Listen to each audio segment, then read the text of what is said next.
এ তো খুব মুশকিলের ব্যাপার। যা বৃষ্টির জোর, তাতে বন্যা হয়ে যাবার সম্ভাবনা আছে। এই বৃষ্টি থামবে বলেও তো মনে হয় না। না, মহারাজকে আগে থেকেই ব্যবস্থা নিতে বলা দরকার। তুমি এই বৃষ্টিতে এখন রাজবাড়ি যাবে? হ্যাঁ, কেন মন্ত্রী নেই? সে কি নাকে তেল দিয়ে ঘুম হচ্ছে? সে যে যাই করুক, আমাকে তো আমার কাজটা করতেই হবে গিন্নি। এই দুর্যোগ মাথায় নিয়ে তুমি এখন রাজসভায় যাবে? মনে তো হয় আজ কেউ আসবে না। হ্যাঁ, সেই জন্যই তো আমাকে যেতে হবে, মহারাজকে সাবধান করে দিতে হবে।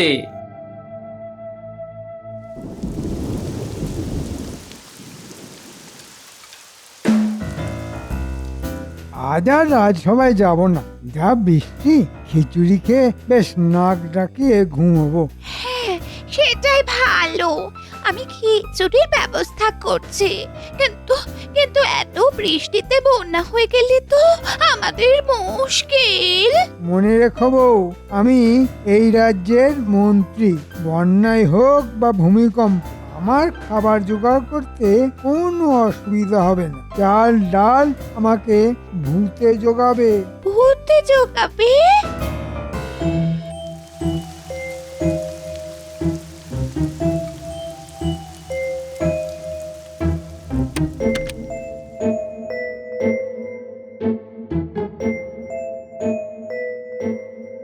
এই দুর্যোগের দিনে তুমি কেন আসতে গেলে গোপাল? আগে যে কোনো দুর্যোগের দিনই মহারাজের কাজে লাগতে পারি, তাই ভেবে মহারাজ।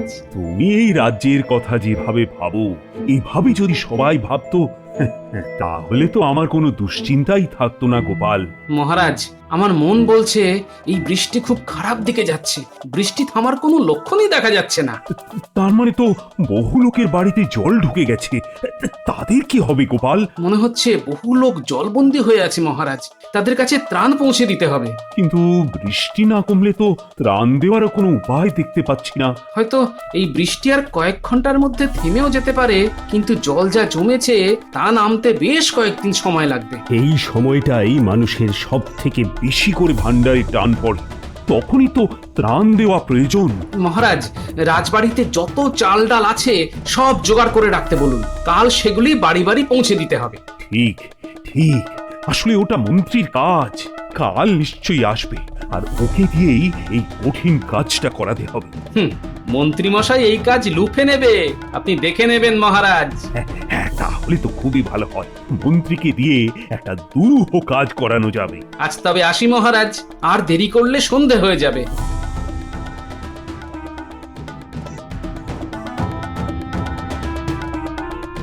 মনে হচ্ছে বৃষ্টির ছাঁট একটু কম, তার মানে কাল আবার রাজসভায় যেতে হবে। ধুর, ভালো লাগে না। রাজসভায় যেতে ইচ্ছে না করলে তো তোমার চাকরিটাই থাকবে না।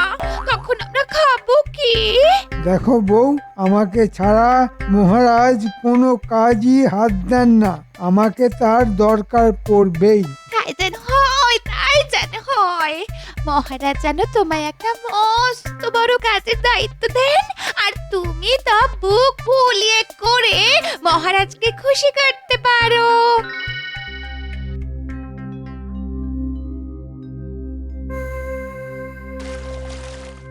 যাক, বৃষ্টি একটু কমেছে, কিন্তু ক্ষতি যা হবার হয়ে গেছে। কাল সকালের আগে জলমগ্ন অঞ্চলগুলিতে ত্রাণ পৌঁছানো যাবে না।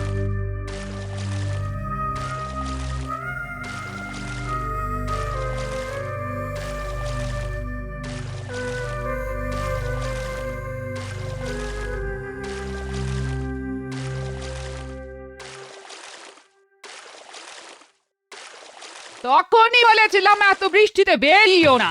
সেই বেরোলে একেবারে কাক ভেজা হয়ে ফিরলে। আরে আমি না বেরোলে কি বৃষ্টি কমতো নাকি? দেখলে তো কেমন বৃষ্টি কমিয়ে দিলাম। এই শুরু হলো তোমার বাক্কি বান। এখন এসব কথা না বলে কাল কি খাবো সেটা ব্যবস্থা করলে হতো না? কেন, তোমার ভান্ডার কি শেষ? এরকম বৃষ্টি যদি আবার নামে, এই তাহলে চাল ডাল পাবো কোত্থেকে? বৃষ্টি আর হবে না, কিন্তু জল নামতে এখনো বেশ কয়েকদিন লেগে যাবে। আমি তো তাই বলছি গো, জল না নামা পর্যন্ত রান্না বান্না হবে কি করে? সবার যেভাবে হয় সেইভাবে। সবার কথা না ভেবে আমি শুধু আমার কথা ভাবতে পারবো না গিন্নি। তাহলে ভালো মন্দ কিছু খাবার আবদার করো না। যা জোগাড় হবে তাই খেতে হবে। হ্যাঁ গিন্নি, বন্যায় বাড়িঘর ভেসে গেছে, আর আমি চাইবো ভালো মন্দ খাবার। তুমি আমাকে তাই চিনলে গিন্নি? হাড়ে হাড়ে চিনি তোমায়, পাছে বাজারে পাঠাই তাই রাজ্যের সমস্যা ভাবতে শুরু করলেন উনি। অলস কাকে বলে?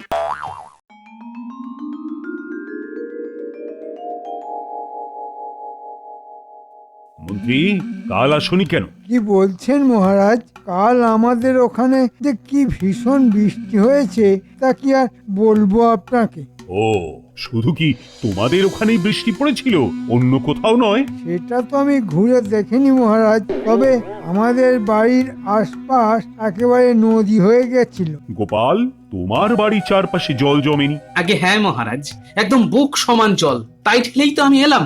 কাল ওই দুর্যোগের মধ্যে রাজ্যের মানুষেরা কতটা দুর্দশায় আছে তা কিন্তু মন্ত্রীর জানা উচিত। আমি তো জানার চেষ্টা করেছি, কিন্তু এত বৃষ্টি যে... থামো থামো মন্ত্রী, আমার রাজ্যের কোথায় কোথায় মানুষ জলবন্দী হয়ে আছে তা আমার জানা নেই। তাদের কাছে চাল ডাল পৌঁছে দেবার কঠিন দায়িত্ব কিন্তু তোমাকেই নিতে হবে। মহারাজ, এত কঠিন দায়িত্ব নেওয়ার জন্য আমি কি যোগ্য লোক? আরে এ তো সাপে বড় হলো। হ্যাঁ, চাল ডাল আমার হেফাজতে রাখতে হবে, এবার আমাকে পায় কে? ঠোঁটের বাদিকের হাসিটা তো আমি চিনি। এবার চুরি করে মহারাজের ভান্ডার খালি করে দেবে বেটা। এই কঠিন কাজটা আমি তোমাকেই দিলাম। গোপাল, তুমি বরং মন্ত্রীকে সাহায্য করো। মহারাজ, ত্রাণ কিভাবে কোথায় কখন কাকে পাঠাতে হয় তা আমার থেকে মন্ত্রী ভালো জানে। ঠিক লোককেই আপনি সঠিক কাজটা দিয়েছেন। তোমার এই মুহূর্তে প্রথম কাজ দুর্গতদের কাছে ত্রাণ পৌঁছে দাও। মন্ত্রী, তুমি তোমার কাজ শুরু করে দাও। এত লোকের জন্য ত্রাণ? আমার তো প্রচুর মোহর লাগবে। আহ, মোহর নিয়ে চিন্তা করো না, যত মোহর লাগে তুমি নিয়ে যাও। যথা আজ্ঞা মহারাজ। মন্ত্রীমশাই, ও মন্ত্রীমশাই, আমরা বটা আর ঘটা। ওরে আমার সোনা মানিকরা, আরে আমি তো তোদেরই খুঁজছিলাম। আমাদের খুঁজছিলেন? আহা, কি ভাগ্য আমাদের। তার দরজাটা একটু খুলুন না, নইলে ঢুকবো কি করে? হুম, দরজা খোলা যাবে না, জল হুড়মুড়িয়ে ঢুকবে। তাহলে দেখা হবে কি করে? ছাদে উঠিয়ে কথা হবে। ছাদে উঠতে হবে? কেন, তোরা তো ছাদ দিয়েই ঘরে ঢুকিস। ঠিক আছে, আমরা ছাদ দিয়ে আসছি। ঘটা, আমি ছাদে উঠছি, তুই আমার পা চেপে ধর, নইলে কিন্তু জলে পড়ে যাবি। ঠিক আছে, তুই আগে ওঠ। শক্ত করে ধরে থাক ঘটা, জলে পড়লে আমি কিন্তু তোকে তুলতে পারবো না। শোন, একটা দারুণ কাজ এসেছে। হ্যাঁ, এবার বলুন কি করতে হবে? আমি কিন্তু ডুব সাঁতার জানি না। হ্যাঁ, আরে সেরকম কাজ নয়, মহারাজ জলবন্দীদের ত্রাণ দেবে। সেই ত্রাণ বস্তায় বস্তায় আসছে, রাখা হবে গুদামে। সেই গুদামের চাবি থাকবে আমার হাতে। বস্তায় বস্তায় প্রাণ আসছে? যা বাবা, এত প্রাণ আমরা কাদের দেব? যারা মরে গেছে তাদের? তোর মুন্ডু, ত্রাণ নয় রে, ত্রাণ ত্রাণ। মানে যারা এখন জলের জন্য বেরোতে পারছে না তাদের জন্য খাবার দাবার তো পাঠাতে হবে, এটাকে ত্রাণ বলে। মুখ্য থাকার। আপনার মধ্যে এত মায়া মমতা আছে তা তো আগে জানতাম না মন্ত্রী মশাই। আছে রে আছে, তোদের জন্য মন তোমার বারবার কেঁদে ওঠে, তাই তো এই ত্রাণ কারোর কাছে যাবে না, তোদের কাছেই থাকবে। আমি সামান্য বিলিয়ে বাকিটা তোদের দিয়ে দেব। আপনার কথা শুনে আমার চোখেও জল চলে আসছে। কত ভালো আপনি। তা ভাগাভাগিটা কেমন হবে? কেন, যা ভাগ তা আদায় হবে রে। আমার জন্য তোদের প্রাণ কাঁদে না? সব সময় কাঁদে মন্ত্রী মশাই, কিন্তু প্রাণ কি করে আধা আধি ভাগ হবে বুঝতে পারছি না তো। তোদের প্রাণের চাবিকাঠি তো আমার হাতে রে বোকা। আমার হাত থেকে তোদের পরিত্রাণ নেই রে বটা ঘটা। কাল জল নেমে গেলে আমার কাছে আসিস।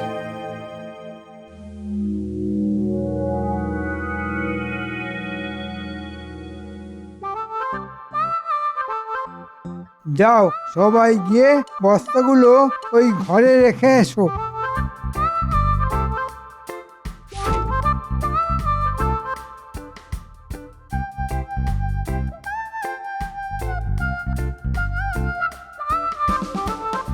কি কি হলো, মন্ত্রী এখনো আসেনি? আগে আসার সময় দেখে এলাম মন্ত্রীমশাই ত্রাণের বস্তাগুলির তদারকি করছেন মহারাজ। যাক, মন্ত্রী কাজ না করে করে একেবারে অলস হয়ে পড়েছিল। এতদিনে এমন একটা কাজ দিয়েছি যে ফাঁকি মারার রাস্তা নেই।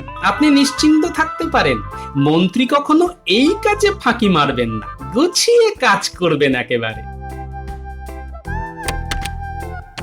এই আমি গুদামে চাবি দিয়ে দিলাম। আহ! এই চাবির খবর কেউ পাবে না। খেল শুরু হবে আজ রাত থেকে।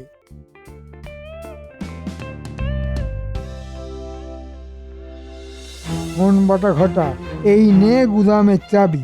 আর ওই দেখ, এক কোণে রাখা আছে ছুরি। এখনই বেরিয়ে পড়। গুদামের চাবি এই তোদের দিয়ে দিলাম। কাজটা কি সেটা তো বলুন আগে। হ্যাঁ হ্যাঁ, আমি বুঝেছি বুঝেছি। ওই প্রাণ না জানি কি ওই তার চুরি করে আমরা আপনার হাতে দিয়ে যাব, তাই তো? ঘটাকে আজকাল আর কিছু বুঝিয়ে দিতে হয় না, ওর থেকে কিছু বুদ্ধি ধার নেড়ে বটা। না না না না না না না, আমি ওই বাকি বক্কায় কাজ করি না। ওটাকে ধার দিলে ও শোধ দেয় না। ঠিক আছে, অনেক সময় নষ্ট হয়েছে, এবার ভালো করে কথাটা শোন। তোরা এক্ষুনি গিয়ে গুদামের চাবি খুলে ঢোক। তারপর এই ছুরি দিয়ে বস্তা কেটে চাল ডাল বার করে আর একটা বস্তায় পুরে এখানে নিয়ে আসবি। কিন্তু একটা কথা শুনে রাখ, বস্তার কাটা দাগ যেন দেখে মনে হয় ইঁদুরে খেয়েছে। ঠিক আছে, যেমন বলছেন তেমনই কাজ হবে।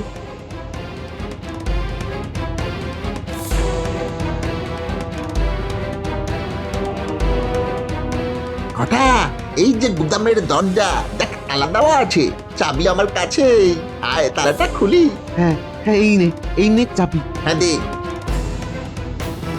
আমি চাবি ঢোকালাম, দরজাটা খুলে গেল। আয়, আয়, আয়, আমরা ভিতরে ঢুকি। আয়।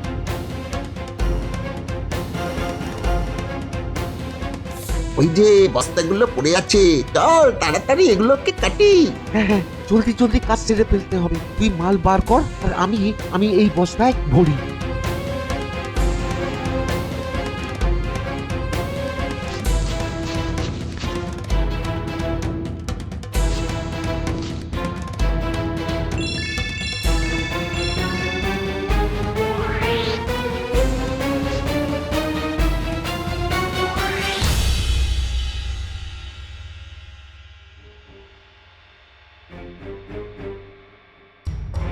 কি হলো মন্ত্রী, প্রাণ পৌঁছেছে?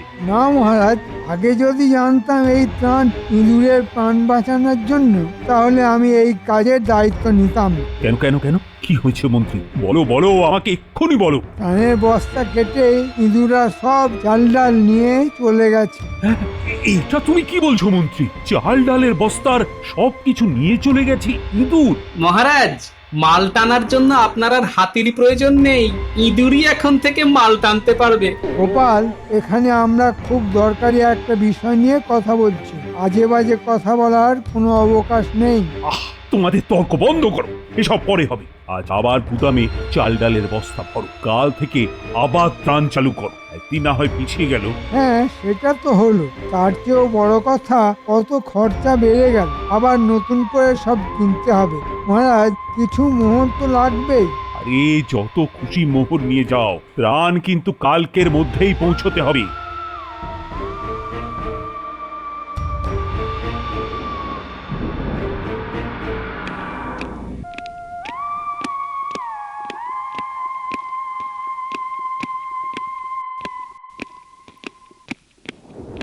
কি হলো গোপাল, তুমি আবার এত রাতে ফিরে এলে? মহারাজ, গুদামে যদি ইঁদুর থেকে থাকে তবে তা এখনো আছে। হ্যাঁ হ্যাঁ, তা তো বটেই।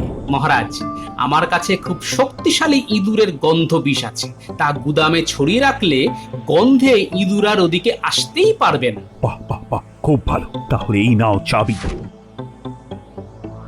তুমি ওই গন্ধ বস্তাগুলো চারপাশে ছড়িয়ে রাখো গিয়ে। ঠিক আছে মহারাজ, আপনি একদম চিন্তা করবেন না, আজ রাতেই ইঁদুররা ধরা পড়বে বা মরবে। আপনি আজ একটু বেশি রাত পর্যন্ত জেগে থাকবেন মহারাজ, ইঁদুর ধরে তো আপনার কাছেই নিয়ে আসবো।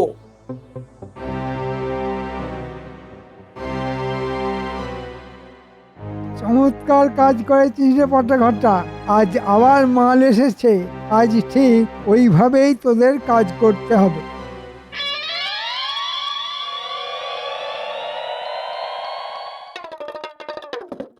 আরে গোপাল, এত রাতে? একদম সময় নেই, আমাকে শিগগিরই ভূত বানিয়ে দিতে হবে। ভূত? তা নয় হলো, কিন্তু ঠিক কোন জাতের ভূত? চোর ধরা ভূত, তার মানে সাংঘাতিক কিছু একটা। ঠিক আছে, ওইখানে চুপটি করে বসো গিয়ে, তোমার ভূত সাজার শখ মিটিয়ে দিচ্ছি।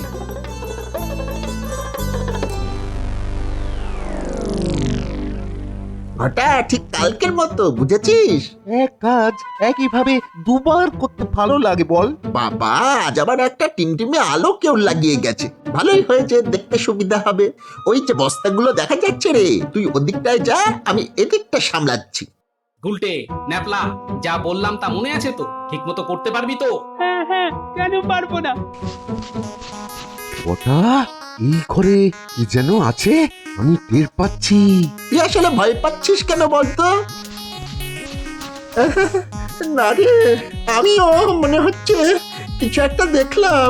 এই কি বলতো? হ্যাঁ কি? একটা ছায়া। হ্যাঁ রে।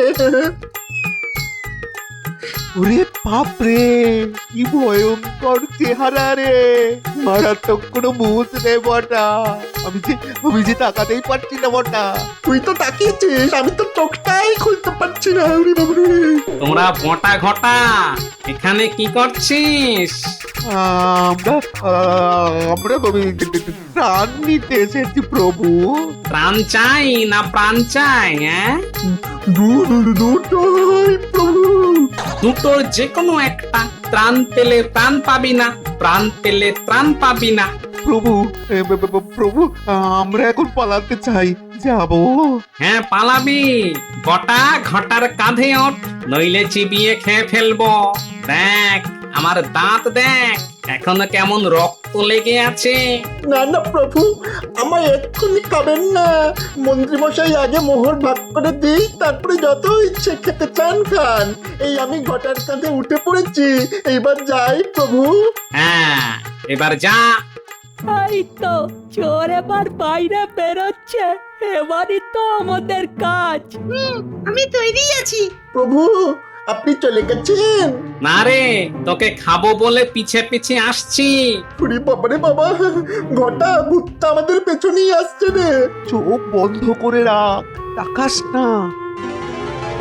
দেখি আমাদের উপর কারা যেন ঝাঁপিয়ে পড়লো না। এরা কারা রে, ভূতের বাচ্চা নাকি? শক্ত করে বেঁধেছিস তো? এবার ওদের আসল জায়গায় নিয়ে চল। আপনিও কি সঙ্গে যাবেন প্রভু? কেন, গেলে তোদের ভালো হয়? না গেলেই ভালো হয় প্রভু, তাহলে এই চোখটা খুলতে পারি। আগে মহারাজের কাছে সব খুলে বলবি, তারপর।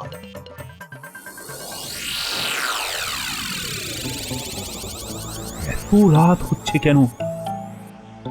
গোপাল বলেছিল ইঁদুর ধরে আনবে, কিন্তু কই, কখন আসবে গোপাল? এটা কি এখানে এলো? না না মহারাজ, আমি ভূত নই, আমি গোপাল। ভূত সেজে ইঁদুর পাক পেয়ে এনেছি। এই যে দুই নেংটি ত্রাণের বস্তা কেটে সব জিনিস নিয়ে গেছে। এদের নাম বটা আর ঘটা।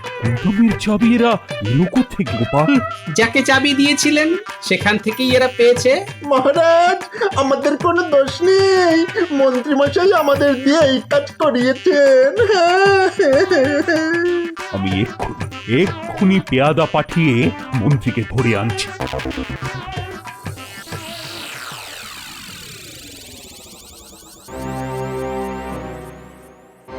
এতক্ষণ তো লাগার কথা নয়, কেন লাগছে? ধরা পড়ে গেল নাকি? হ্যাঁ, এই বোধহয় এলো। দরজায় কে যেন খুটখুট করে শব্দ করলো। যাই, দরজাটা খুলে দেখি। বটা ঘটা এলি নাকি রে? এই যে মন্ত্রীমশাই, মহারাজ আপনাকে তলব পাঠিয়েছেন। বটা আর ঘটা মন্ত্রীর সামনে বলতে পারবে তো যে মন্ত্রীর কথাতেই তোমরা এই কাজ করেছো? মহারাজ, আগে প্রাণ, তারপর ত্রাণ। যান। আরে বটা ঘটা এখানে? না মানে মহারাজ, আমায় আমায় ডেকেছেন? মহারাজ, মন্ত্রী এইমাত্র বটার ঘটাকে দেখে চমকে উঠেছেন। তার মানে উনি ওদের চেনেন, আর আমি ওদের হাতে নাতে চুরি ধরে ফেলেছি। তার মানে কি দাঁড়াচ্ছে মহারাজ? এটাই প্রমাণিত হলো যে মন্ত্রী এই বটা আর ঘটাকে দিয়েই চুরিটা করিয়েছে। কিছু বলবে নাকি মন্ত্রী? মহারাজ, আমি দোষ স্বীকার করে নিচ্ছি। আসলে লোভে পড়ে গেছিলাম। তার জন্য যে কোনো শাস্তি আমি মাথা পেতে নেব। মন্ত্রী, রাজবাড়িতে বড্ড ইঁদুরের উৎপাত শুরু হয়েছে। তোমাকে সব ইঁদুর এই বাড়ি থেকে তাড়াতে হবে। নাও নাও, তোমার কাজ শুরু করে দাও এবার। মহারাজ, এই দুটো নেংটি ইঁদুরকে কি করা যায় বলুন তো? আপাতত কারাগারে থাকুক, কাল সকাল হলে দেখা যাবে কি করা যায়। আর তোমাকে আমি এই 100 স্বর্ণ মুদ্রা পুরস্কার হিসেবে দিলাম। মহারাজ, এটা আমার প্রাপ্য নয়। আমার খুদে বাহিনী না থাকলে এই কাজটা করতেই পারতাম না। ধরে নাও, এই পুরস্কার আমি ওদেরই দিলাম। মহারাজের জয় হোক। রাত থেকে ছুটে যাচ্ছি, একটা একটা ইঁদুরও ধরতে পারছি না। এবার এবার আমাকে শুলেই যেতে হবে। প্রাণ চুরি করতে গিয়ে আমার আমার প্রাণটাই এবার চলে যাবে।